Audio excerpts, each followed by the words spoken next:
Boa noite a todos.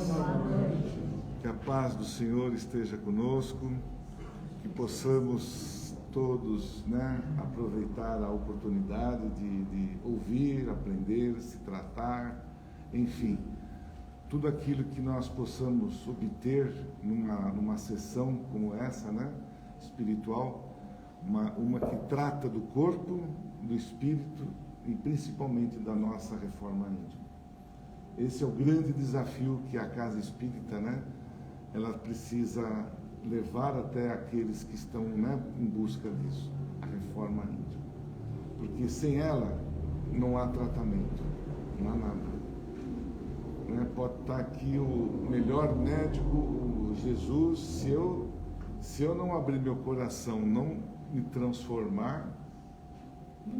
Então, uma boa noite a todos. Boa noite. A paz que esteja sempre conosco. Estamos no grupo Fraternal Recomeço. Tenho que me apresentar para os nossos amigos lá aqui da internet. Inclusive, tem uma pessoa lá de Portugal que estava dizendo que o nosso foco aqui estava diferente. Mudamos tudo para que ela possa também ouvir, Então, a gente fica contente com isso. Quando a gente acha que está falando, só falando aqui para 50, nós estamos falando para 100, 200 pessoas. Isso eu acredito que ajude muito, Nosso momento necessita de nós nos fortalecermos, Mas antes de começarmos, não quero avançar no seu horário, depois ele tira da gente. Então, a máscara, eu vou resumir algumas coisas assim, que nós já estamos com o horário meio curto. Então, o problema da máscara é aleatório, não é obrigatório, fica aí a critério de cada um. Se a pessoa não estiver bem, põe a máscara, Fica aí a critério. Aprendemos na marra isso, Foram duras momentos, Desligar os celulares, por gentileza, deixar ele no modo avião, pois as interferências da sinergia com a espiritualidade, ela também se modifica se nós não ajudarmos. Tem tanta coisa que a gente aprende nessa vida, As ondas do celular interferem na boa qualidade de fluidificação que a gente recebe da espiritualidade. É interessante isso. Nós fazemos um trabalho, nós chamamos de quadradinhos do amor.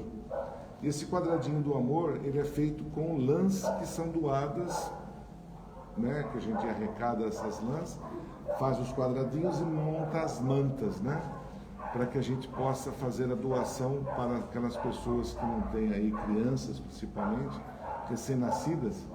Tem um hospital que recebe as mães solteiras, essas mães que vivem nas ruas, E essas pessoas, às vezes, não têm nada. Então, nos hospitais, muitas vezes, esse hospital que nós doamos, os enfermeiros se reúnem, os médicos, para ajudar a comprar ali qualquer coisa. Então, a gente está ajudando esse pessoal, que está aí na necessidade. Nós também acolhemos 16, 17 famílias com as cestas básicas, onde nós pedimos a ajuda de vocês para a doação de alimentos não perecíveis, e a gente monta, e todo o final do mês, hoje foi o dia que nós entregamos as cestas, graças a Deus alcançamos o objetivo, muito obrigado a todos, e que a gente possa continuar com o nosso trabalho. A gente espera conseguir mais, mas aos poucos, A gente vai alcançando as necessidades. O ideal seria, nós não temos que fazer doação para ninguém, não é verdade, gente? Porque acho que não é triste você precisar de uma cesta para se sustentar, está precisando de ajuda. Mas, infelizmente, nós vivemos, num país que há bastante adversidade. E nós temos que compreender, e isso nos faz estudar, compreender, nos faz, muitas vezes, reagir com a caridade. Isso nos transforma também. Tudo que, as coisinhas que vão lá machucando a gente, elas nos ajudam. Temos o Evangelho no Lar, que é importante, mas eu esqueci do caldo. Nós vamos fazer o caldo agora no próximo, não esse sábado, no outro sábado. É o caldo que a gente já tem uma tradição de as meninas aqui, as tarefeiras, né? Cada um faz a sua especiaria e é muito gostoso. Então a gente vai ser retirada aqui. Então as pessoas, por gente, né, que se interessarem, tem ali na secretaria, né, tem o nome e tal, para fazer as reservas. E a gente vai fazer os caldos de acordo com o que vocês, né, comprarem, senão sobra muito. E ou joga fora, então não joga fora não, mas para fazer a medida certa, né? Então a gente espera até o último minuto para depois, um dia antes, para a gente fazer aí o caldo de acordo, tá bom? Então são situações, são ações que a gente toma para angariar, para a gente receber e manter a casa de pé, tá certo? Nada é obrigado, viu, gente? Tudo é voluntário. Nem os que trabalham aqui ganham nada, nem os que frequentam precisam dar um centavo para esta casa. Tudo é voluntário, tá certo? A gente tem as nossas ações, claro, a gente pede, é o que pode ser possível, mas nada é obrigatório aqui dentro. Muito bem, vamos lá? Eu vou convidá-los então para nós nos elevarmos espiritualmente em Jesus, nos elevarmos com a espiritualidade. Então, que nós possamos fechar os nossos olhos, relaxar bem o nosso corpo físico, descruzando as pernas, os braços, relaxando os ombros, né? Nos mantendo numa situação bem gostosa, bem tranquila, para que nós possamos fazer esse colóquio com a nossa querida espiritualidade, esses mentores amigos que sempre estão dispostos e sempre estão atentos às nossas necessidades. E que cada um de nós, cada um que esteja nesse momento envolvido, possa ser atendido, possa ser ouvido. O que eu posso pedir? Eu posso pedir saúde, eu posso pedir paz, eu posso pedir um bom emprego, eu posso pedir harmonia no meu lar, eu posso pedir pelo meu planeta, pelo meu bairro, pela minha cidade, eu posso pedir pelo local onde eu trabalho, para que haja harmonia, haja esperança, haja amor, compreensão.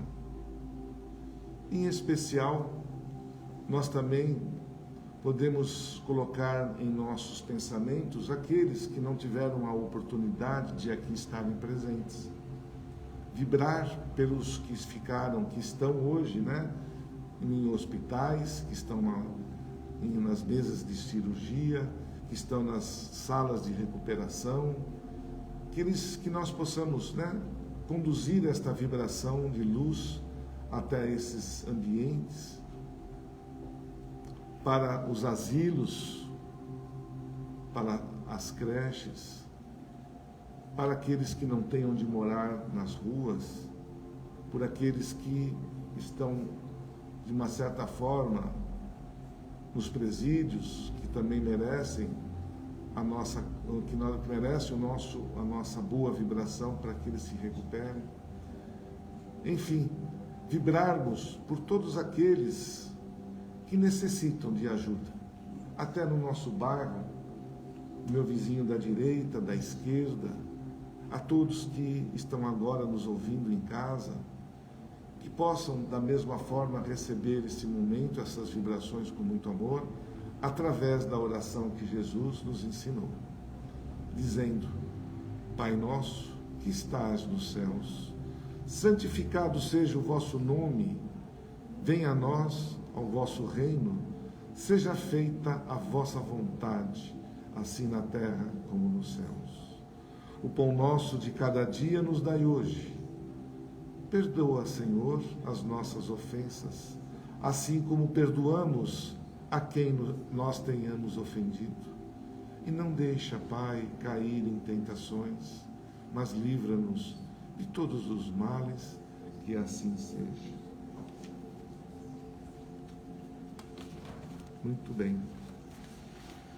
Que possamos, da mesma forma, receber o nosso palestrante da noite, o Sr. Hélio, que trará, né, a palavra do nosso querido Evangelho. E este é o momento da nossa reforma íntima, é o da palestra, muito importante. E não esqueçam que é nesse instante onde começa o nosso tratamento. Já começou desde a hora que aqui chegamos, mas este é o ponto maior, né? Aquele ponto máximo onde as palavras do Evangelho nos enriquecem. É muito importante. Muita paz a todos.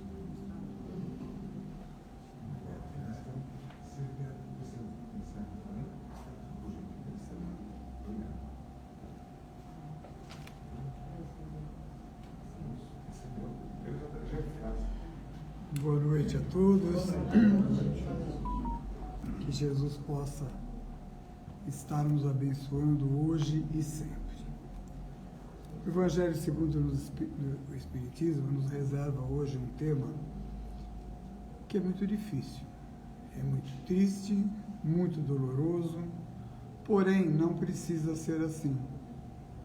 É que nós, ainda pequeninos que somos, só aprendemos pela dor. E o tema de hoje é superando perda de pessoas queridas. É difícil? É muito difícil, né? Quando a gente vê um pai, uma mãe, um irmão, um filho partindo, as coisas parecem que não estão corretas, né? Porque nós nascemos, crescemos, somos educados, mas nós nunca ouvimos falar na morte. E a morte é uma consequência natural. Principalmente no tema que me deram hoje, perda de pessoas amadas, mortes prematuras. Porque na minha cabeça, na nossa cabeça, o normal é eu enterrar meu pai, eu enterrar a minha mãe. É uma lógica que só existe na minha cabeça. Para Deus a lógica é outra. A lógica se chama fluido vital. Terminou, terminou. Não importa a idade. Então, essa lógica que existe na minha cabeça, quando ela é quebrada, e eu tenho que enterrar um filho, se torna muito difícil, incompreensível. E a primeira atitude é brigar com Deus. Não tenho dúvida. Eu estou falando isso por estudo, por uma convivência que eu tive com uma pessoa que me ajudou muito, que foi Chico Xavier, durante 5 anos. Porém, de uma experiência que eu vivo até hoje. Eu digo, quem passa por essa provação, né, ela não termina. Nessa encarnação nós vamos amenizar as nossas saudades. E o tema da noite começa dizendo o seguinte, no item 21. Quando a morte vem ceifar em vossas famílias, levando sem distinção jovens antes de velhos, muitas vezes nós dizemos, Deus não é justo. E é isso mesmo. A gente diz isso, e se alguém disser o contrário, a gente briga com a pessoa.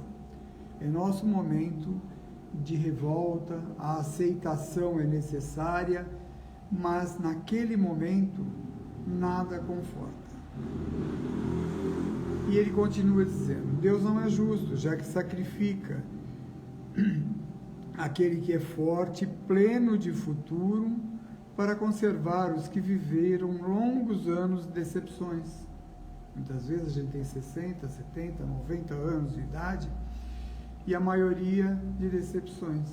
E a gente se decepciona porque a gente espera aquilo que a vida não pode nos dar.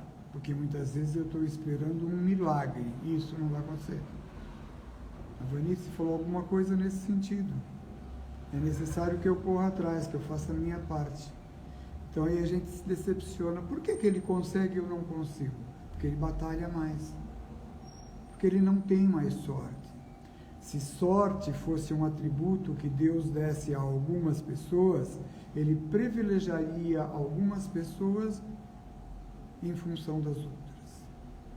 Muitas vezes nós vemos uma pessoa levar um tiro e partir. Não é verdade? E outras levam 30 tiros e continuam vivas. Uai, ele teve uma sorte, né? Não. Não existe sorte. Se for por sorte que ele levou 30 tiros e não partiu, Deus não é bom. Como eu não tenho dúvida que Deus é o máximo, né? Que ele é muito bom, ele não privilegia ninguém. Ele não partiu por outros motivos que, se der tempo, a gente comenta aqui, mas não por isso.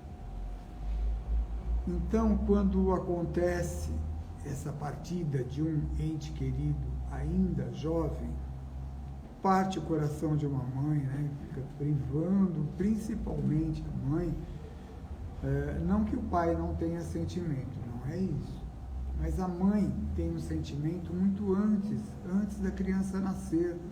É uma ligação muito forte. Então parte o coração da mãe, privando a mãe daquela inocente criatura, independente da idade dessa criatura, 1 mês, 20 anos, não importa, né? Que fazia toda a sua alegria. Quem é mãe aqui, tenho certeza que faria tudo e um pouco mais para o seu filho. Não é assim que a gente pensa? Os pais também pensam exatamente iguais, né? E aí ele continua dizendo, é isso que a gente vê, é isso que a gente sente, que a gente precisa sair do nosso terra a terra da vida.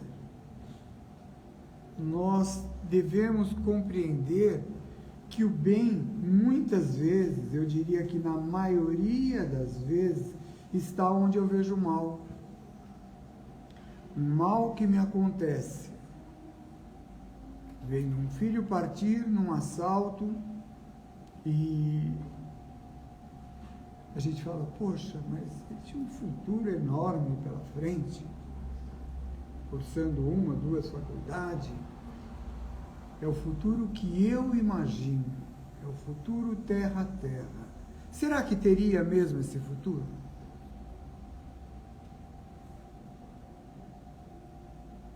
Se eu acredito que Deus é bom, justo e generoso, tudo está certo. Eu que não entendo ainda, mas está certo.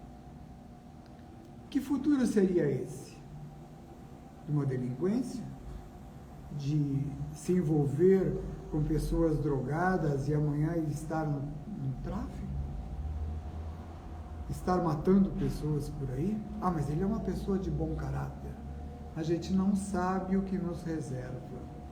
Então, tem um bom futuro, maravilhoso aos nossos olhos. Mas onde eu vejo o mal, muitas vezes está um bem. Tem um lugar aqui, eu vou tentar achar, crede-me, achei, que a morte é preferível em uma encarnação de 20 anos. Quando me disseram isso, foi Chico. A vontade era de dar uns petelecos no Chico. Porque, gente, é impossível você ver um filho partir e alguém te dizer, é preferível que parta até os 20 anos. Como assim? Por que eu posso ter 70 e poucos e o outro com 20 ter que partir por algum outro motivo? E ele explica aqui, nessa passagem, dizendo que essa pessoa tem um futuro maravilhoso. Se, né, tem sempre o se ele não se envolver com pessoas de má índole, se ele não se envolver amanhã com droga. Então Deus privilegiou, de certa maneira, esse espírito, retirando-o de suas provações aqui na Terra, talvez ele pudesse se perder, evitando que ele venha a se comprometer mais numa próxima encarnação. Mas é difícil entender, porque nós ainda estamos num planeta de provas e expiações. Muita gente diz, mas o mundo está um negócio tão difícil até de dizer, né? Mas nós já estamos num planeta de regeneração. Sim, iniciou-se a regeneração. Enquanto esse círculo não completar, o planeta não está regenerado.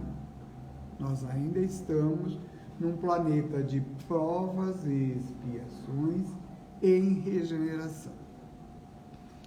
Então, nesse caso específico de perda de entes queridos, mortes prematuras, que são os nossos filhos, a expiação é deles. Eles vieram, expiaram o problema deles, que eles tinham a expiar, e partiram. A prova é de quem fica. E é difícil? É difícil. Também se fosse fácil não teria graça, né, gente? É bom ser difícil, mas que a gente não passe o restante da nossa vida ali marcando passo, né? Sem fazer absolutamente nada. Não é crítica a ninguém, mas muita gente faz isso. Eu conheci um casal num grupo que a gente tinha. Eu digo tinha porque o centro espírita que tinha esse trabalho acabou desativando, né? Que era um grupo de pais e filhos, de pais e mães que têm os filhos na espiritualidade. E tinha um pai, claro que é um desequilíbrio, mas eu não poderia dizer isso para ele naquele momento, que ia dormir no cemitério em cima do túmulo do filho todas as noites. É um desequilíbrio? Claro que é. Mas como que eu vou dizer para uma pessoa que está vivenciando isso naquele momento? É muito difícil. Então quem vai dar o conforto é só o Evangelho, é só o dia a dia, é só a aceitação. E muitas vezes, quando a gente fala em aceitação, a gente se confunde, que é assim, né? Não tem mais jeito, eu vou aceitar. Não, isso é comodismo. Aceitação são desígnios de Deus. Nós não sabemos o porquê, mas aconteceu e partiu. Tá. A aceitação nossa que ficamos e tentarmos entender o porquê e agirmos em benefício do outro. Sempre que eu estendo a mão a alguém, principalmente nessa situação, a gente recebe um caminhão de bênçãos, sem perceber. Então, o fato de ser difícil não significa ser impossível. Eu tenho um filho na espiritualidade por causa de um assalto há quase 30 anos. Briguei demais da conta com o Chico. Briguei demais da conta com o Bacelli. Um monte de gente, com o Celso de Almeida Afonso, que era sobrinho de Eurípides Barçanufo. De certa maneira, eu fui um cara privilegiado das pessoas que entraram na minha vida e me ajudaram a continuar caminhando.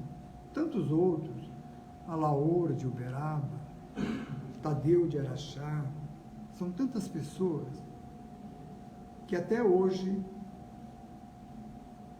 a gente faz um trabalho social em Uberaba e Araxá, porque eu nunca vou pagar, se é que eu consigo pagar, o bem que eles me fizeram. Se eu continuo a caminhar, eu devo a eles. Porque eles me mostraram uma coisa que eu não conseguia ver. O filho partiu. A prova é nossa. Então nós temos o dever e a obrigação moral, aí só entra a parte moral, de continuarmos, de estender a mão ao próximo, porque eu ainda tenho uma esposa, eu ainda tenho uma filha que precisa de mim. E meu filho, uma vez, disse o seguinte: pai, porque eu fiquei 60 dias atrás dos garotos e eu queria pegar. Quando eu desisti, a polícia pegou. E ele me diz assim numa mensagem: pai,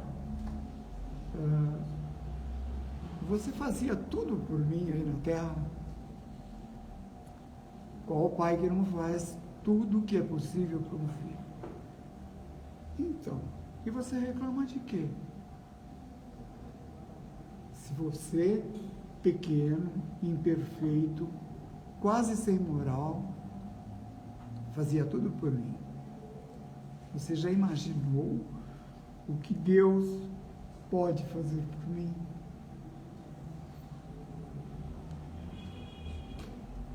Descobri um pouco a emoção, mas essas palavras vieram através da boca de Chico Xavier. E é verdade, se nós que estamos aqui como pais hoje e achamos que fazemos tudo pela nossa família, o que fará Deus por eles? Por que eu reclamo? A gente reclama, a gente chora, porque a gente tem saudades. E isso nunca mais daremos conta dessa saudade. A gente tem que aprender a trabalhar com ela. Nessa existência, ela faz parte do meu ser. E que bom que é assim, né? Porque a gente tem saudade de alguém que a gente não gosta? Não, né? Se a gente tem saudade é porque a gente ama. E quando a gente ama, é bom ter saudade. Não precisa judiar tanto, né? Mas é bom ter saudade. E muitas vezes eu conheço pessoas que vivem há 30 anos, há 40 anos, reclamando com Deus porque tirou o seu filho. Deus não retira ninguém do nosso lado para nos ver sofrer. Ao nascer, ao ser gerado, ainda antes, quando esse espírito é escolhido para ir para aquele ventre, ele já tem uma quantidade de fluido vital que ele vai receber, que vai dar para ele viver X anos. Ah, mas ele morreu de um tiro, não foi morte natural. Então, quem se comprometeu? A pessoa que puxou o gatilho. Quando a gente pega sobre provas e expiações, muitas vezes, quando a gente reencarna, a gente tem até a opção de participar de algumas provas nossas. E a gente pede um caminhão de provas, né? Mas a espiritualidade é tão boazinha que dá meia dúzia pra gente e a gente não aguenta. E chegando aqui, essa pessoa que partiu com um assalto, um tiro, teria que partir com uma morte violenta. Foi o que foi acertado com a espiritualidade. Não foi um tiro. Não é o que é uma morte violenta. Ele poderia estar dirigindo, bater num poste e morrer. Poderia estar surfando e morrer no mar. Ninguém se comprometia e cumpria-se os desígnios de Deus. É uma morte violenta. Nesse caso específico, quem entrou de alegre, por acaso, de gaiato na história, foram as pessoas que o abordaram no assalto e que puxaram o gatilho. Esses, nesse momento, criaram um karma. Isso pode se transferir para todas as mortes violentas, né? Principalmente como a gente vê hoje, né? Vindo para cá, eu moro no Demarque, vindo para cá, eu presenciei umas coisas na Chieta que eu falei, gente, é melhor não sair mais de casa. A gente vê umas pessoas, e eu me incluo nelas, farol fecha, a gente para, porque é obrigado, né? Se não multam, talvez não parasse, se não multasse. E sai feito louco para sair na frente do outro. Para quê? Para parar no próximo farol e o outro parar do lado. A gente vê isso direto. Pessoas brigando no trânsito. Para quê? Por quê? Falta de Deus no coração. E muitas vezes a gente tem um pouco de culpabilidade nisso, porque a gente tem os filhos e fala assim, quando ele crescer, eu não falo sobre Jesus para ele nem a pau. Quando ele crescer, ele decide o que ele quer ser. Tá certo? Concordo plenamente. Eu sempre fui ateu. Hoje sou espírita, convicto, não por causa das companhias que eu tenho, por convicção minha mesmo. Estou espírita. Vou ser espírita até desencarnar? Não sei, mas estou espírita e sou convicto. Mas é necessário que a gente fale para os nossos filhos, para os nossos netos, sobre Deus, sobre Jesus.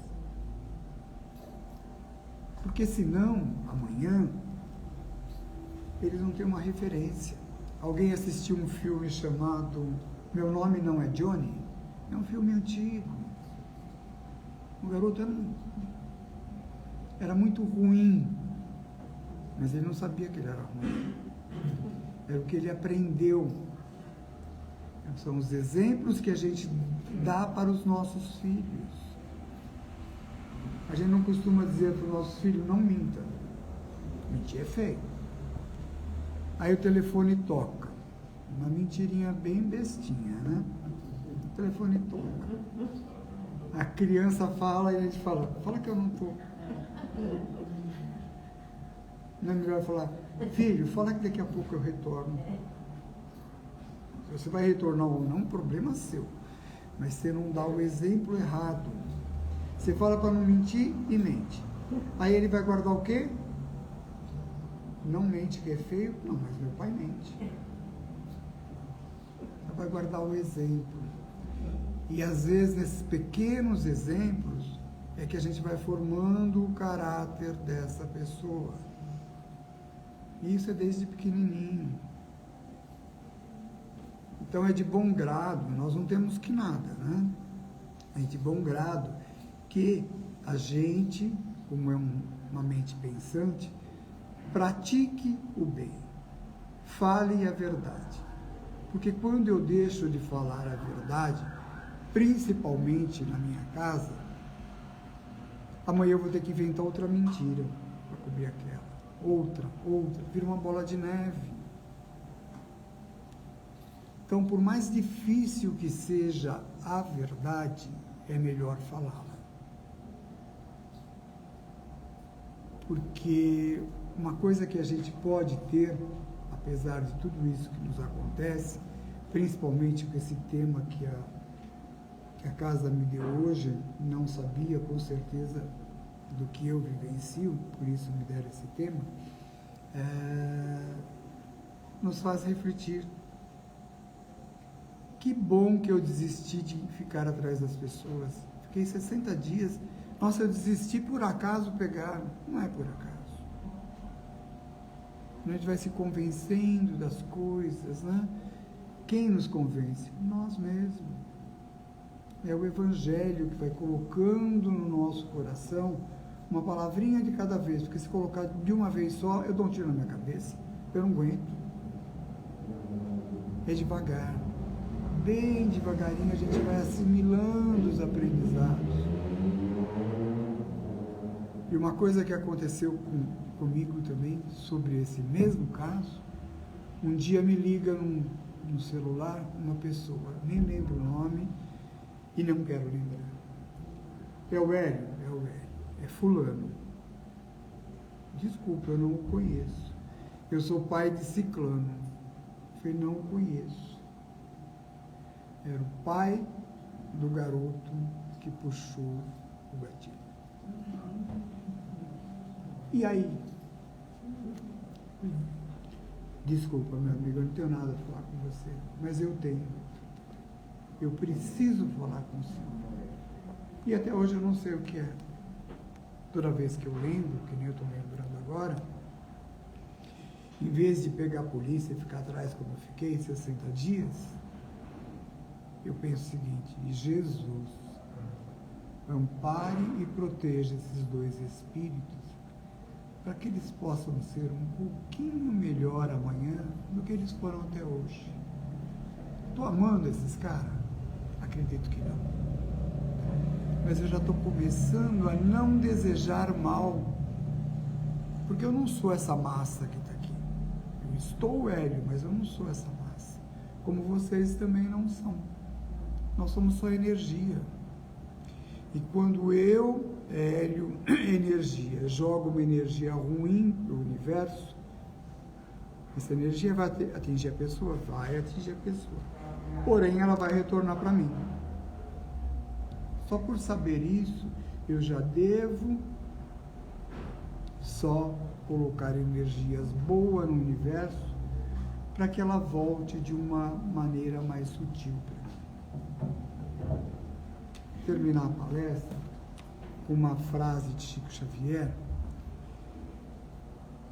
que quem trouxe foi a Marlene Nobre,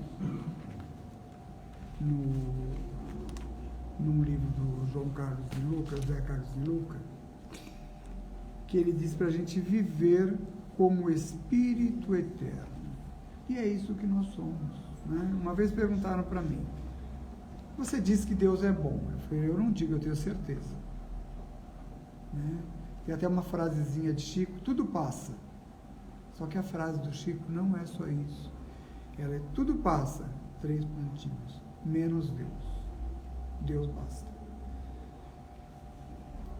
E a pessoa perguntou para mim: se você acha que Deus é bom mesmo, por que Ele permitiu que acontecesse isso com você e com tantas pessoas? E continua acontecendo depois de quase 30 anos. E vai continuar. Porque eu não me evangelizo. Eu só quero saber de mim e no máximo da minha família. E nós todos que estamos nesse recinto, a população mundial, vocês sabiam que ninguém tem filho? Vocês não têm filhos. Eu não tenho filho.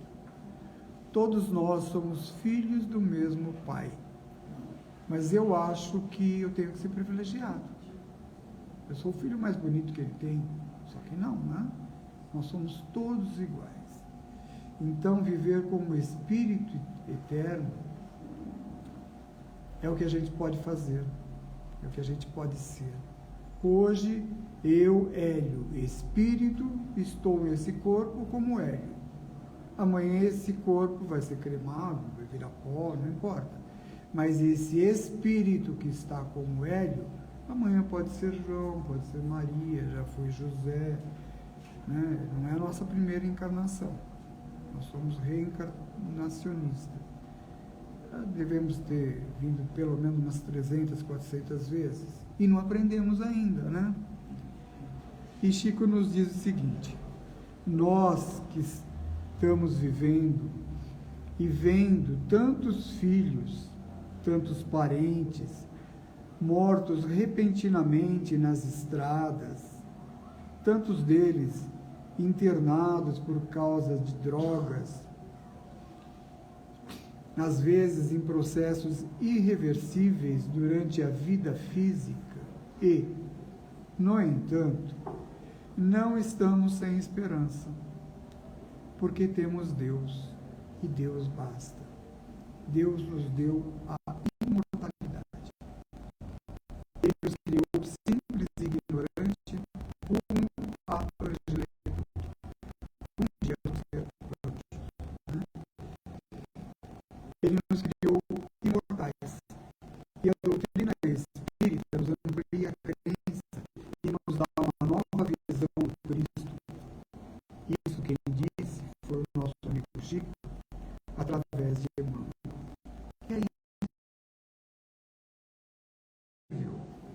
dos ensinamentos que a casa pode nos dar, mas aplicar em mim mesmo.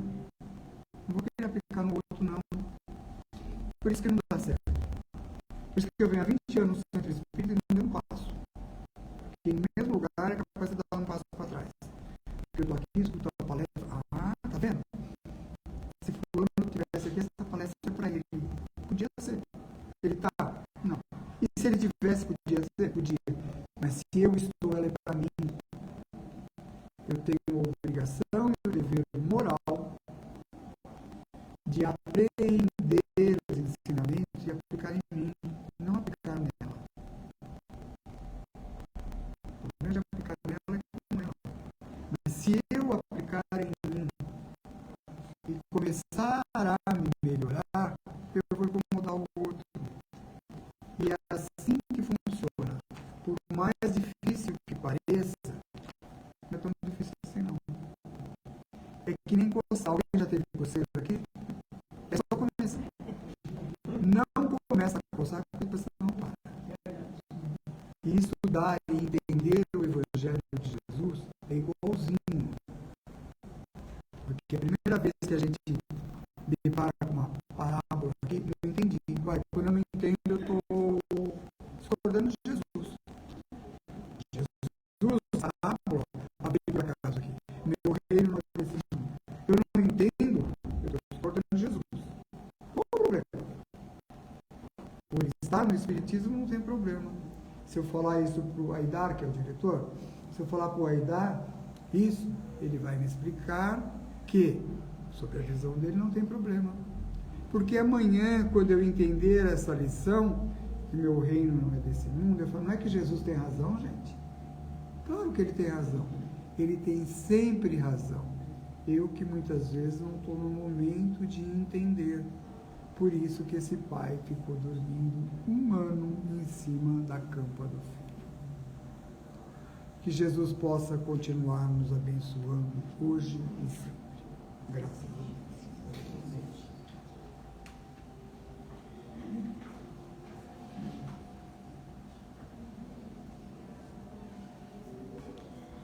E vamos, nesse momento, nos acomodando o mais confortável possível em nossas poltronas, mentalizando Jesus. E vamos percebendo que do alto dessa casa jorra uma quantidade imensa de fluidos de paz, de amor, de cura. E esses fluidos vão pairando sobre os nossos coronários, adentrando o nosso corpo físico, e através da corrente sanguínea vão sendo levados a todos os nossos órgãos, renovando assim a nossa saúde, de acordo com as nossas necessidades, os nossos merecimentos.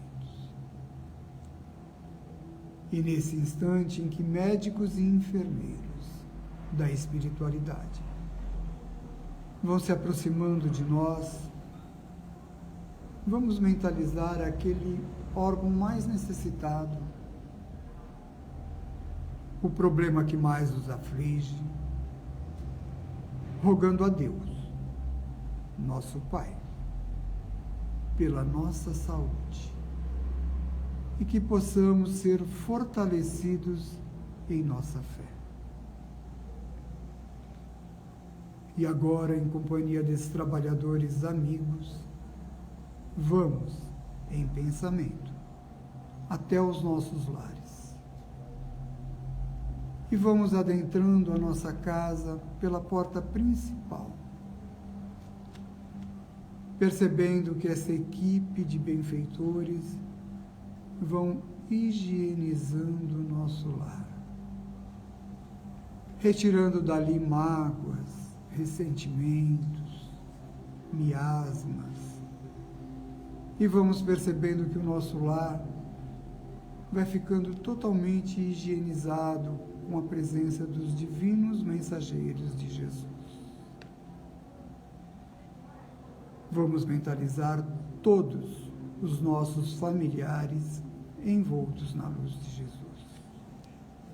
principalmente aquele familiar que temos uma dificuldade maior de nos relacionarmos. Permita, Mestre Jesus, que se eu não consiga amá-lo nessa encarnação, que eu possa conviver com esse familiar com muito respeito. E aquele irmão, Mestre Jesus, que temos em casa, preso, aquele tipo de vício que você conhece tão bem, Mestre Jesus. Proteja-o, ampare-o, para que ele possa, Mestre Jesus, sair vitorioso dele mesmo. Você um dia nos informou que a maior vitória que nós temos é a vitória que temos sobre nós mesmos. Proteja-o, Mestre Jesus, ampare-o, para que ele possa vencer a ele mesmo. E nesse momento ímpar, vamos buscando nas mãos de Jesus o remédio que vai sendo colocado em todas as águas existentes nessa casa.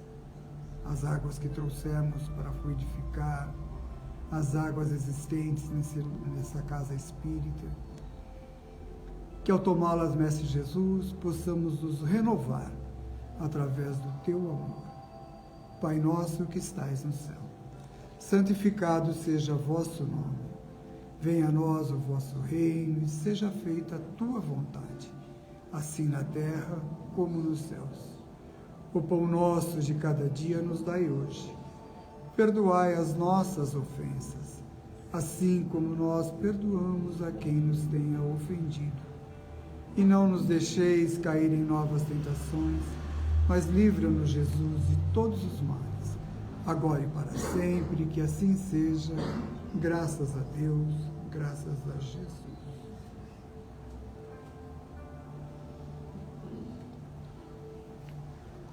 Obrigado, gente. Até a próxima. Boa assistência.